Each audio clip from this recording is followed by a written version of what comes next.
ಧಾರವಾಡ 71 ಕ್ಷೇತ್ರದ ಅಭಿವೃದ್ಧಿ ಹರಿಕಾರ ವಿನಯ್ ಕುಲಕರ್ಣಿ ಕೆಡಿಪಿ ಸಭೆ ಯಶಸ್ವಿ. ಧಾರವಾಡ 71ನೇ ಮತಕ್ಷೇತ್ರದ ಶಾಸಕರು ಆದ ವಿನಯ್ ಕುಲಕರ್ಣಿ ಅವರ ನೇತೃತ್ವದಲ್ಲಿ ಕಿತ್ತೂರಿನ ಐಬಿಯಲ್ಲಿ ನಡೆದ ಕೆಡಿಪಿ ಸಭೆ ಅತ್ಯಂತ ಯಶಸ್ವಿಯಾಗಿ ಜರುಗಿದೆ. ಕ್ಷೇತ್ರದ ಅಭಿವೃದ್ಧಿಗೆ ಹರಿಕಾರಾಗಿ ಗುರುತಿಸಿಕೊಂಡಿರುವ ಶಾಸಕರು ಸಭೆಯಲ್ಲಿ ವಿವಿಧ ಇಲಾಖೆಗಳ ಪ್ರಗತಿಯನ್ನು ಸಮಗ್ರವಾಗಿ ಪರಿಶೀಲಿಸಿ ಅಧಿಕಾರಿಗಳಿಗೆ ಸ್ಪಷ್ಟ ಮಾರ್ಗದರ್ಶನ ಕೊಟ್ಟಿದ್ದಾರೆ. ಸಭೆಯಲ್ಲಿ ಬಾಕಿ ಉಳಿದಿರುವ ಅಭಿವೃದ್ಧಿ ಕಾಮಗಾರಿಗಳನ್ನು ಶೀಘ್ರವೇ ಪೂರ್ಣಗೊಳಿಸುವಂತೆ ಸೂಚನೆ ಕೊಟ್ಟಿದ್ದಾರೆ. ಜನರ ಹಿತಾಸಕ್ತಿಗೆ ಸಂಬಂಧಿಸಿದ ಪ್ರತಿಯೊಂದು ಯೋಜನೆಯನ್ನು ಕೂಡ ಪರಿಣಾಮಕಾರಿಯಾಗಿ ಜಾರಿಗೆ ತರಲು ಒತ್ತಡ ಹಾಕಿದ್ರು.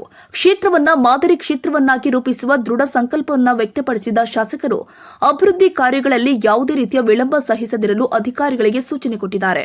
ಈ ಸಂದರ್ಭದಲ್ಲಿ ಕೃಷಿ ಇಲಾಖೆಯಿಂದ ಫಲಾನುಭವಿಗಳಿಗೆ ಡೀಸೆಲ್ ಪಂಪ್ಸೆಟ್ಗಳ ವಿತರಣೆ ಮಾಡಲಾಗಿದೆ. ಕಂದಾಯ ಇಲಾಖೆಯಿಂದ ಗ್ರಾಮ ಲೆಕ್ಕಾಧಿಕಾರಿಗಳಿಗೆ ಲ್ಯಾಪ್ಟಾಪ್ಗಳನ್ನು ನೀಡಲಾಗಿದ್ದು, ಆಡಳಿತ ವ್ಯವಸ್ಥೆಯನ್ನು ಮತ್ತಷ್ಟು ಸುಧಾರಿಸುವತ್ತ ಮಹತ್ವದ ಹೆಜ್ಜೆ ಇಡಲಾಗಿದೆ. ತೋಟಗಾರಿಕೆ ಇಲಾಖೆಯಿಂದ ಮಿನಿ ಆನಿಯನ್ ಶೆಡ್ ಮತ್ತು ನೀರಾವರಿ ಘಟಕಗಳ ಸ್ಥಾಪನೆಗೆ ಸಹಾಯ ನೀಡಲಾಗಿದೆ. ಕ್ಷೇತ್ರದ ಸಮಗ್ರ ಅಭಿವೃದ್ಧಿಗೆ ಬದ್ಧರಾಗಿರುವ ಶಾಸಕರು ಜನರ ಸಮಸ್ಯೆಗಳಿಗೆ ತ್ವರಿತ ಸ್ಪಂದನೆ ಕೊಡುತ್ತಾ ಹಾಗೂ ಜನರ ಸಹಕಾರ ಮತ್ತು ಸಲಹೆಗಳನ್ನು ಮಹತ್ವವಾಗಿ ಪರಿಗಣಿಸುತ್ತಾ ಪ್ರತಿಯೊಂದು ಯೋಜನೆ ಪರಿಣಾಮಕಾರಿಯಾಗಿ ಜಾರಿಗೆ ಬರಲು ನಿರಂತರವಾಗಿ ಪರಿಶ್ರಮ ವಹಿಸುತ್ತಿದ್ದಾರೆ. ಅಭಿವೃದ್ಧಿಯ ಪಥದಲ್ಲಿ ಕ್ಷೇತ್ರವನ್ನು ಮುನ್ನಡೆಸುವ ಸಂಕಲ್ಪದೊಂದಿಗೆ ಅವರು ಸಕ್ರಿಯವಾಗಿ ಕಾರ್ಯನಿರ್ವಹಿಸುತ್ತಾ ಇದ್ದು, ಸಾರ್ವಜನಿಕರಿಂದ ಸಹಭಾಗಿತ್ವಕ್ಕೆ ಮನವಿ ಮಾಡಿದ್ದಾರೆ.